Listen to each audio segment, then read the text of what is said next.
Olá, estamos começando o Câmara Jovem. Fala pra mim, como é que foi o seu primeiro dia de prova do Enem? Foi fácil? Foi difícil? Conseguiu mandar bem? Ficou nervoso? Ficou calmo? Espero que tenha conseguido fazer uma boa prova, mas ainda não acabou, né, gente? Nesse próximo fim de semana temos mais uma rodada de provas, que é para você que está fazendo, né, esse Exame Nacional do Ensino Médio para finalizar essa etapa, não é verdade? Agora a gente vai trazer para você então umas pequenas aulas das disciplinas que virão para essa próxima prova, que para muita gente é o terror. Então a gente tem aí biologia, física, química e matemática, que a gente vai trazer essas dicas para vocês a partir de agora. Começando com a aula de biologia com o professor Alan Lúcio, em seguida vem a aula de física com o professor Gustavo Assad. Segue aí! Olá galera do Câmara Jovem, que a gente tem umas dicas bacanas para você em relação à prova de biologia. Olha só, como o próprio INEP já antecipou para a gente, a prova de biologia desse ano, ela possivelmente vem com algumas diferenças. A prova do Enem dos anos anteriores, dentro do contexto de ciências da natureza, era uma prova que buscava muita relação com os conteúdos do dia a dia. Sempre aquela relação entre o ser humano, o meio ambiente, o contexto em que ele está inserido. Esse ano, de acordo com a banca do INEP, a mudança é que a prova pode vir um pouco mais conteudista. Ano passado já aconteceu isso, nós vimos questões bem mais conteudistas que pegavam um conteúdo mais seco, sem tanta contextualização. E é possível que esse ano isso aumente, tá? Agora, um assunto que jamais vai deixar de vir na prova do Enem, sem sombra de dúvidas, é ecologia. E sobre ecologia, o que eu preciso lembrar vocês? Lembrar principalmente da problemática ambiental. E olha, eu não acho que vai vir muita coisa relacionada à problemática ambiental atual no Brasil, não. É mais uma questão global. Então a gente precisa lembrar, por exemplo, da situação do branqueamento dos corais, que é uma consequência, entre outras coisas, do aquecimento global. Esse branqueamento é devido à mortalidade de microalgas que vivem associado com esses animais, esses quinidários, que são os corais.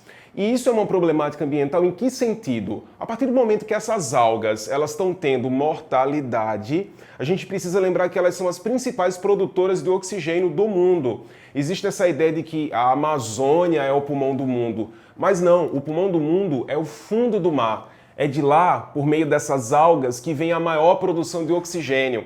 E o que significa dizer que se essas algas começarem a ter a mortalidade aumentada por aquecimento, por N outros fatores, a gente vai perder boa parte da produção de oxigênio do planeta. Isso é muito sério.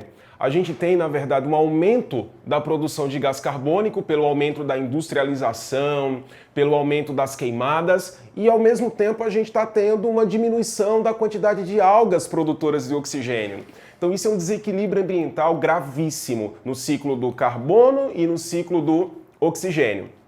Outra coisa também importante de a gente lembrar dentro do contexto da ecologia é a questão do controle de pragas biológicas. É outra coisa que o Enem, vez ou outra, aborda. Esse controle de pragas biológicas pode ser por meio de predadores naturais. É algo que o Enem, ele geralmente acaba trazendo dentro do contexto, tá? Então você usa um predador natural inserido num determinado ambiente, num determinado contexto, e a partir disso você consegue controlar a praga de determinado outro agente nocivo. Te dou um exemplo. Hoje a gente tem caso de escorpiões, a gente tem o caso, por exemplo, de baratas, e é muito comum a gente colocar, inserido num contexto, por exemplo, de uma comunidade, de um ambiente em que tem muitos escorpiões, por exemplo, algumas aves. Você coloca aves ali, essas aves elas se alimentam daqueles insetos, daqueles aracnídeos, e a partir disso você consegue fazer o controle desses animais. Então é interessante porque ele consegue relacionar o contexto do dia a dia, o contexto da importância do controle de pragas ambientais para os indivíduos. Outra ideia que o Enem também pode trazer, doenças. Gente, a gente sabe que a prova do Enem quase sempre traz uma questãozinha sobre alguma doença. Uma virose, uma bacteriose, uma verminose. E a gente sabe que doenças que agora estão em alta são as arboviroses, que são viroses transmitidas por insetos. Essas arboviroses, como por exemplo dengue, chikungunya, febre amarela, elas tiveram aí o seu boom de alta, principalmente no começo do ano de 2019 e ainda vem se perdurando até agora. Lembrar que essas doenças elas são transmitidas pelo Aedes aegypti, mas que elas também são transmitidas pelo Aedes albopictus, tá? E a febre amarela, especificamente a versão silvestre dela, por um outro mosquito chamado de hemagogos, tá? As principais diferenças são em relação à dengue. É uma doença que ela tem aquele quadro de febre, de dor no fundo dos olhos. É uma doença que também pode trazer uma queda do número de plaquetas. E em relação à queda do número de plaquetas, pessoal, lembrar que isso pode ser agravado ao ponto de gerar sangramento, tá? E, além disso, a gente tem também a questão da dor no corpo, tá? Já em relação à chikungunya, é lembrar que ela pode deixar com o indivíduo a longo prazo aquelas dores nas articulações, tá? Que não passam, tá? E a febre amarela, lembrar que é uma doença que o surto que teve no Brasil, deixar isso bem claro, foi um surto de febre amarela silvestre. A gente não teve surto de febre amarela urbana no Brasil, tá bom? E lembrar também, gente, das organelas. As organelas citoplasmáticas que são tópicos sempre abordados no Enem. Lembrar, por exemplo, daquela sequência de produção de substâncias para a secreção celular, as proteínas para a secreção celular, que são produzidas no retículo endoplasmático rugoso. De lá, elas são mandadas para o complexo de Golgi, onde são aperfeiçoadas, aprimoradas e empacotadas. E após isso, elas seguem o seu caminho de secreção, tá? Eu vou aproveitar agora para dar uma dica para vocês em relação ao dia da prova. Não se esqueçam de ter cuidado com a alimentação, tá? Aproveitar para dizer a vocês que no dia antes da prova, faça um almoço leve, faça uma saladinha, uma batata doce, uma comida mais leve, tá? Nada de colocar coisas muito calóricas na hora da prova, porque esses alimentos calóricos eles dão sono, tá? Então, se quiser usar alguma coisa mais calórica, uma barra de chocolate, alguma coisa do tipo, deixa para aquela horinha final de prova, faltando 1 hora para a prova, porque aí você consegue glicosar o seu cérebro para dar aquele gás para o final. Mas no começo não é interessante, vai te dar sono, não é bacana. E nada de tomar café, nada de tomar estimulante, porque isso pode te deixar ainda mais ansioso, ainda mais nervoso para a hora da prova, e eu sei que não é isso que você quer. Desejo toda a sorte do mundo, que tudo de melhor aconteça com vocês. Um grande abraço. Olá, vestibulandos.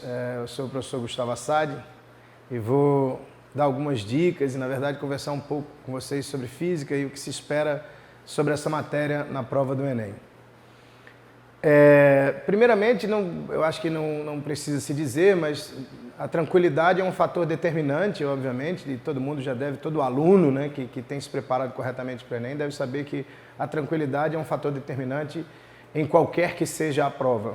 É preciso que você esteja tranquilo, que você, em um certo sentido, desvalorize um pouco a prova para que você tenha a tranquilidade perfeita para poder executar todos os seus conhecimentos, para colocar em prática todos os conhecimentos que você adquiriu ao longo do ano e de seus estudos. Muito bem, quando a gente fala da prova de física, o que eu não sou um professor muito chegado nessas questões das estatísticas, porque o Enem tem fugido um pouco disso, mas falando um pouco do que se passou, a gente pode dizer que mecânica, eletricidade e ondulatória são assuntos bastante importantes nessa prova. E eu vou tentar fazer um passeio sobre esses conteúdos para que a gente possa elencar alguns detalhes e que você possa compreender melhor, pelo menos as partes mais importantes dessas áreas. Muito bem, quando a gente fala de mecânica, a gente começa falando logo de cinemática, né? E aí a gente vai para a cinemática escalar e a gente deve entender que sobre o nível do ensino médio, vocês e nós só estudamos movimentos de aceleração escalar constante, né? Então a gente ou vai estudar movimentos uniformes, onde a aceleração escalar é constante e igual a zero, e portanto a velocidade escalar permanece constante, ou a gente vai estudar movimentos uniformemente variados, onde a aceleração escalar também é constante, porém ela é diferente de zero. A diferença é que aparece um termo a mais na equação horária da posição e na equação horária da velocidade. Depois eu vou ter a oportunidade de mostrar isso em detalhes para vocês no quadro. Então é importante lembrar dessas equações. Lembrar que quem dá sinal à velocidade, quem dá sinal à aceleração é o referencial que você escolhe. Quando esses vetores estão a favor do referencial, né? Quando essas grandezas, quando a velocidade está a favor do referencial, quando a aceleração está a favor do referencial, ela é positiva, quando está em sentido contrário, ela é negativa. Então você não deve colocar os sinais ao seu bel prazer, mas respeitar um referencial previamente adotado. Obviamente, aí vem também a cinemática angular, é importante lembrar de movimento circular uniforme, né? Onde você tem uma nova grandeza, aparecem grandezas angulares, como a velocidade angular, por exemplo, que seria a taxa de variação de um ângulo. Uma velocidade angular, ela me diz a rapidez, na verdade ela me dá a ideia da rapidez no giro. Quanto maior é a velocidade angular, mais rapidamente a coisa gira. Então, por exemplo, uma broca de uma furadeira tem uma velocidade angular elevadíssima, enquanto que a Terra girando ao redor do Sol, por exemplo, tem uma velocidade angular muito reduzida. Veja, a Terra leva 1 ano para dar uma volta ao redor do Sol, enquanto que uma broca de uma furadeira dá várias voltas em um único segundo, por exemplo. Então, em termos de velocidade angular, a broca é muito mais rápida do que a Terra em torno do Sol. Para você diferenciar esses conceitos de velocidade linear e velocidade angular. É claro que se nós nos colocássemos lado a lado com a Terra, a velocidade linear da Terra em torno do Sol é muito maior do que a nossa. Nós jamais a venceríamos. Então é preciso que vocês diferenciem esses conceitos de velocidade angular e velocidade linear. Mas a grande parte da mecânica, né, a base mais importante da mecânica, eu diria que se volta para as leis de Newton, né, e para a parte de energia, né, trabalho e energia. Nas leis de Newton é importante compreender a aplicação e as 3 leis, né, sobretudo em sistemas, a gente costuma dizer sistemas de blocos. É importante entender o que são forças internas e o que são forças externas. Forças internas a um sistema, elas são incapazes de alterar o estado de movimento desse sistema, são as forças externas que modificam isso.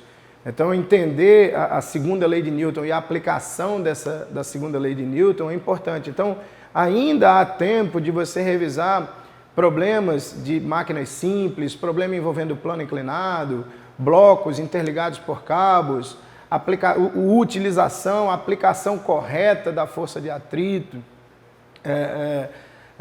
problemas usando forças elásticas. Então, eu acho importante que você se volte para revisar um pouco isso.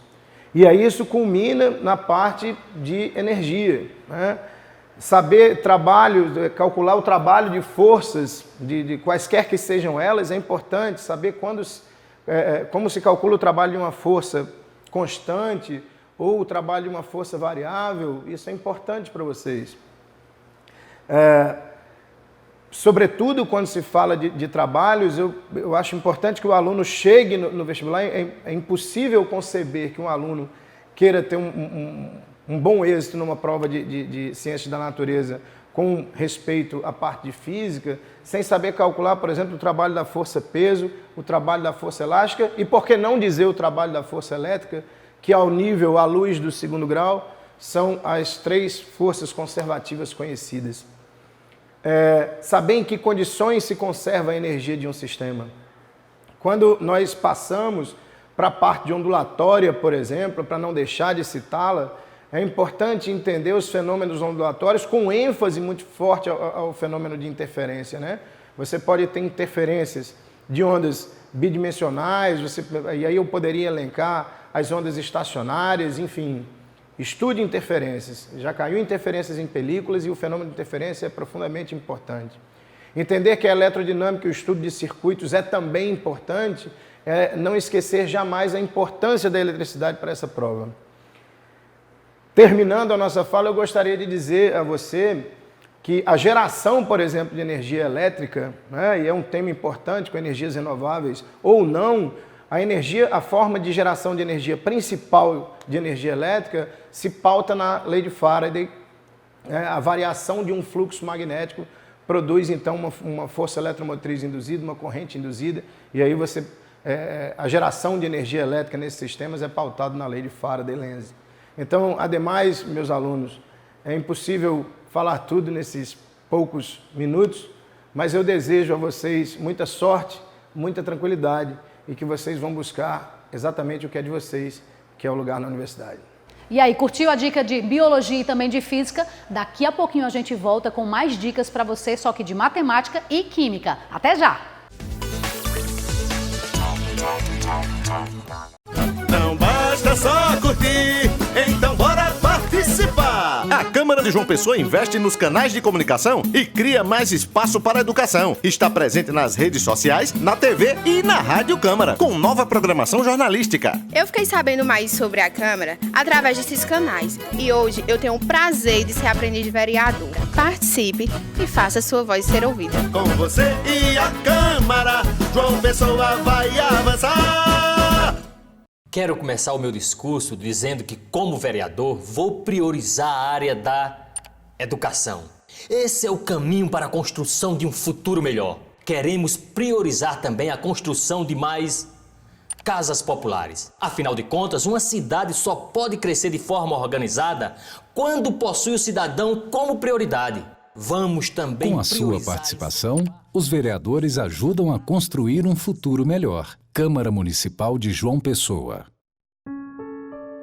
A violência tem atingido muitas mulheres.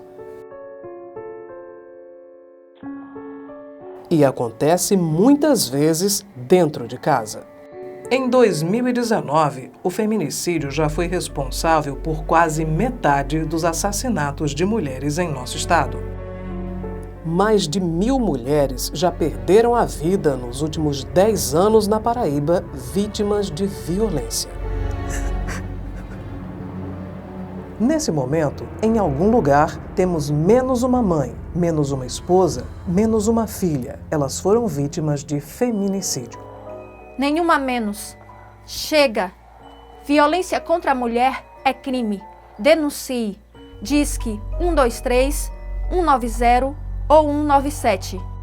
Uma campanha do Ministério Público da Paraíba e da Câmara Municipal de João Pessoa. Faça uma boa ação sem gastar nada.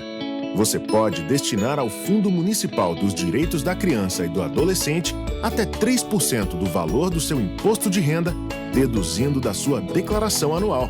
Ajude crianças e adolescentes que mais precisam. Acesse doesemgastar.joaopessoa.pb.gov.br e saiba como. Prefeitura de João Pessoa. Mais resultados. Vida melhor. Opa! Tudo bem? Ó, você viu que o portal da Câmara deu uma repaginada? E pensa numa melhorada, viu? Foi um padrão nacional, uma mudança em todo o Brasil. Ficou legal. Ó, e antes que esse vídeo encerre, www.joaopessoa.pb.leg.br. Vai aparecer aqui, ó, o pessoal vai colocar. Acompanhe o portal da Câmara Municipal e também o mandato do seu parlamentar. O portal da Câmara agora mudou. Você vai poder acompanhar o trabalho dos parlamentares através do endereço joaopessoa.pb.leg.br. Acesse e acompanhe.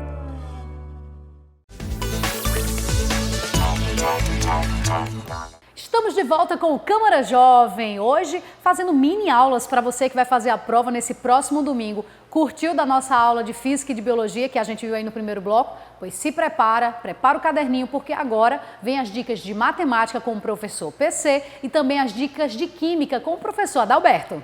Olá gente, tudo bom? Eu vim aqui dar umas dicas para vocês para a prova de Matemática, a prova que mais dá ponto no Enem, fora a redação. Pessoal, eu quero dar 4 dicas para vocês, beleza? A primeira dica é de um assunto que normalmente os alunos não gostam muito. É uma questão de logaritmo. Cara, possa ser que venha para vocês na prova uma questãozinha de logaritmo. A questão de logaritmo, ela vai estar vinculada a um problema de progressão geométrica, um problema de juro composto, um problema que envolve uma porcentagem que aumenta de acordo com um certo tempo. Qual é a dica que a gente vai dar para vocês? Pessoal, estudem as propriedades dos logaritmos. Aquela propriedadezinha do logaritmo do produto, que a gente vai quebrar numa soma, aquela propriedade do logaritmo da divisão que a gente vai quebrar numa subtração. Logaritmo da potência, que é aquele expoente que vai para frente do log. É importante que vocês tenham um domínio dessas propriedades para na hora de resolver o problema, porque ele pode dar para você a equação e você aplicar um log, ou você pode montar a equação e no final aplicar um log e resolver a questão. Beleza? Então essa é a nossa primeira dica de logaritmos. Vamos agora para a nossa segunda dica, um assunto que vai estar na prova com certeza, que é o assunto de geometria. Então fiquem atentos, porque vai ter uma questãozinha, uma ou umas de geometria. Eu quero que você perceba, eu quero que você dê um foco, dê um estudo na parte de geometria espacial. Eu quero que vocês estudem aquelas formas geométricas, prisma, pirâmide, cilindro, cone e esfera.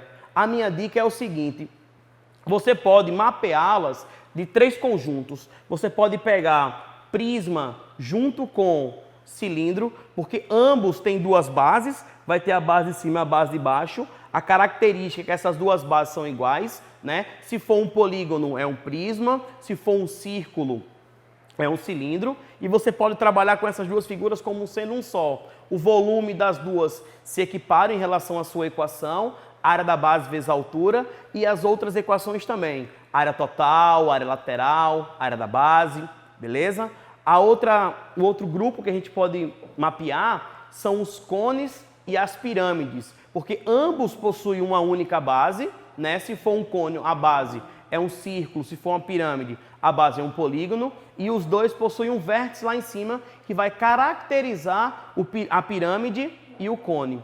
E o que é interessante nesses dois, que o volume deles também se assemelham como o do cilindro e o do prisma. O volume da pirâmide e o volume do cone, eles são calculados como sendo a área da base vezes a altura dividido por 3.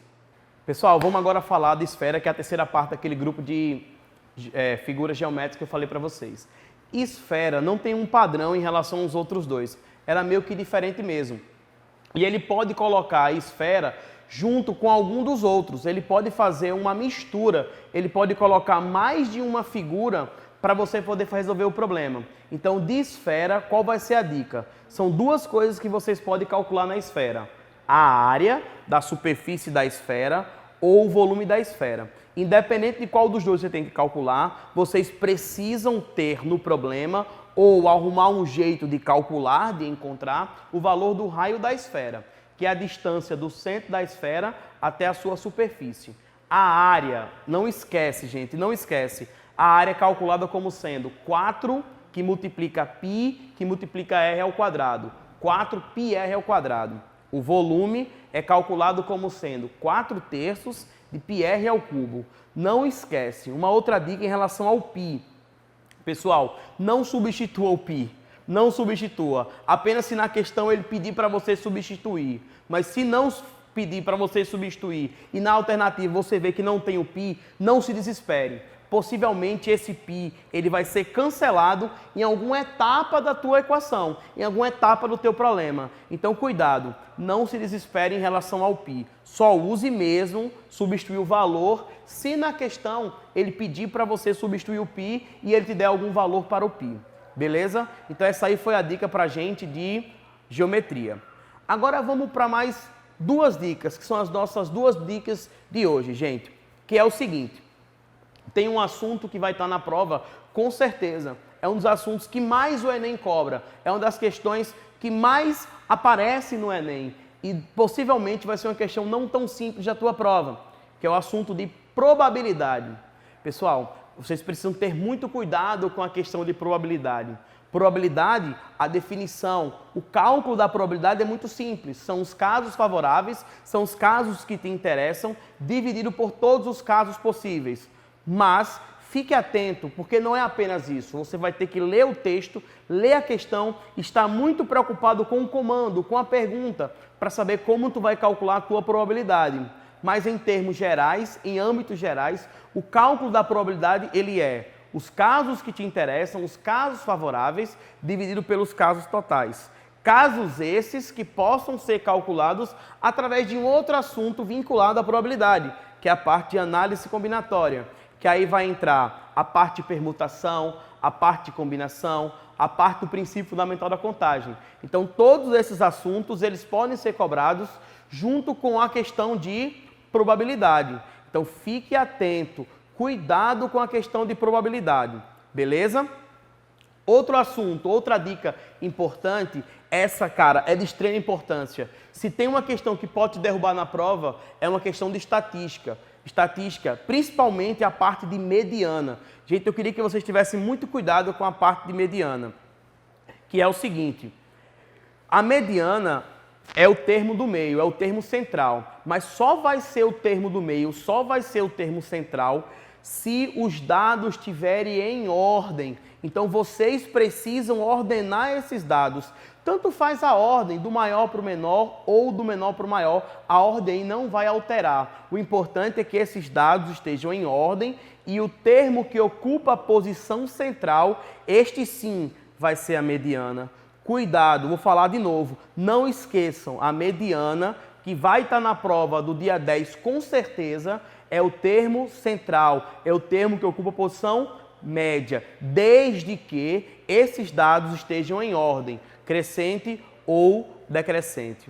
Beleza? Um grande abraço, boa prova para todos e que Deus abençoe a cada um de vocês. Valeu! Fala galera, e a dica de hoje é sobre química. Eu dividi para vocês em 3 grandes áreas da química: a química geral, a físico-química e a química orgânica. Vamos começar exatamente com a química geral, falando dela, a tabela periódica. Em uma reunião de dezembro de 2017, foi determinada pela Unesco que 2019 é o ano da nossa tabela periódica. É muito comum a gente falar da tabela em sala de aula, até porque ela dá sustentação, ela dá base a todos os assuntos da química. Aí vale lembrar, galera, que a tabela periódica, geralmente é cobrada por meio das propriedades. Aí o que é que eu preciso saber sobre as propriedades? Eu tenho raio atômico, eu tenho potencial de ionização, eu tenho eletronegatividade, entre outras propriedades. Eu quero dar ênfase para vocês em 2 propriedades: o potencial de ionização, que também podemos chamar de energia de ionização, e eu quero falar sobre o raio atômico.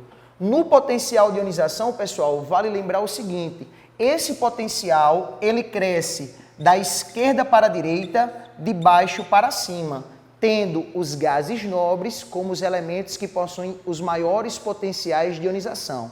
Vale salientar que a primeira energia de ionização, ela é sempre menor que a segunda, que é sempre menor que a terceira, ou seja, os potenciais são crescentes.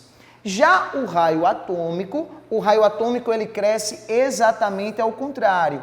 Ele cresce da direita para a esquerda, de cima para baixo. Então, o raio, pessoal, a gente pode falar do raio do átomo como um todo e também podemos falar do raio do íon, ou seja, do raio do cátion e do raio do ânion, beleza? A outra dica que eu trago para vocês, pessoal, é sobre as forças intermoleculares. Então, para isso, eu aconselho a vocês a dar uma revisada em geometria molecular e dar uma revisada em polaridade das moléculas. No caso das forças intermoleculares, o que é que a gente precisa saber? Bora lá! A molécula como um todo, ela pode ser apolar ou ela pode ser polar. Se a molécula ela for apolar, que é o caso, por exemplo, do gás carbônico, do CO2, essa molécula ela vai ter um tipo de interação que é chamado de dipolo induzido, que também pode receber o nome de dipolo instantâneo. Ou seja, a força que une as moléculas de gás carbônico é a dipolo induzido. Se a minha molécula ela for uma molécula polar, aí eu preciso ter um pouquinho mais de cuidado. A molécula ela pode ter o tipo de interação dipolo permanente, que também podemos chamar de dipolo-dipolo, ou ela pode ser ligação de hidrogênio. Professor, como é que eu sei diferenciar a dipolo permanente da ligação de hidrogênio? Se o hidrogênio ele estiver ligado a um desses 3 átomos, flúor, oxigênio ou nitrogênio, nós teremos a ligação de hidrogênio, que entre elas é a considerada mais forte. Se não, a molécula polar e eu não tiver essa condição, a interação será dipolo permanente, que também recebe o nome de dipolo-dipolo. É muito comum, pessoal, em livros encontrarmos pontes de hidrogênio, só que essa nomenclatura está um pouco ultrapassada. É legal que você já entenda que as pontes de hidrogênio são chamadas de ligações de hidrogênio, que entre elas é a mais forte. E para completar, pessoal, eu tenho também isso aqui, ó. É uma interação bem remota, mas é uma interação que existe. Ou seja, quando eu tenho uma molécula apolar que interage com uma molécula polar, eu tenho uma interação que eu chamo de dipolo induzido, dipolo permanente. Beleza? E por fim, quando eu tiver um composto iônico presente em um solvente, que geralmente é um solvente polar, como a água, eu tenho uma interação que chamamos de íon-dipolo, uma interação entre espécies químicas, um composto iônico e um solvente polar. Agora é a parte de eletroquímica, e nada mais fácil do que a gente entender a diferença de pilha e eletrólise. Quando a reação de oxirredução, ela produz corrente elétrica de forma espontânea, pilha. Quando a corrente elétrica provoca a reação de oxirredução, eletrólise. Pilha espontâneo, eletrólise não espontâneo. Se liga, quando uma espécie ela oxida, ela perde elétron. Então ela aumenta o seu número de oxidação. Quando ela sofre redução, ela recebe elétrons, então ela diminui o seu número de oxidação. Olha para cá, pessoal, dica filé. Quando você tiver uma pilha ou uma eletrólise, quais são os polos que eu devo lembrar? Lembra só de um. Se você sabe que a pilha, o cátodo é positivo, é porque o ânodo ele vai ser negativo. E na eletrólise, o contrário. Então, se você lembrar só de um, você lembra do resto por tabela, beleza? E agora, a gente tem a parte de grupos funcionais orgânicos. Aí eu trouxe 4 grupos funcionais para dar essa dica para vocês. Qual é a diferença de éter para éster? Ambos eu tenho oxigênio entre carbonos. Qual a diferença, professor? Que para ser um éster, um dos carbonos obrigatoriamente é o carbono da carbonila. Da mesma forma, a gente pode diferenciar amina de amida. A amina, você tem um nitrogênio ligado ao carbono. Na amida, obrigatoriamente o nitrogênio tem que estar ligado ao carbono da carbonila. Então, éter e éster, oxigênio entre carbonos. Oxigênio entre carbonos quaisquer, éter. Oxigênio entre carbonos, um deles a carbonila, éster. Amina e amida, nitrogênio ligado a carbono, amina. Nitrogênio ligado ao carbono da carbonila, amida. Beleza? Espero que gostem, espero que vocês tenham uma excelente prova. Beijão, galera, fiquem com Deus. Vai lá! E aí, curtiu? Gostou das nossas dicas? Espero que elas tenham sido úteis e sejam úteis para você na prova que você vai fazer nesse próximo domingo. E eu só digo, não se aperreie não, que você vai conseguir. Eu tenho certeza que você sabe. Os últimos 3 anos você se preparou para isso. A gente só deu um empurrãozinho aqui, fazendo essa rápida revisão. Semana que vem a gente volta com mais Câmara Jovem, com mais assuntos bacanas para você. Não esquece de acompanhar a gente nas nossas redes sociais, tá? É o TV Câmara JP, o YouTube, e ainda tem o Facebook e o Instagram, que é o @Câmara Municipal JP. Até semana que vem!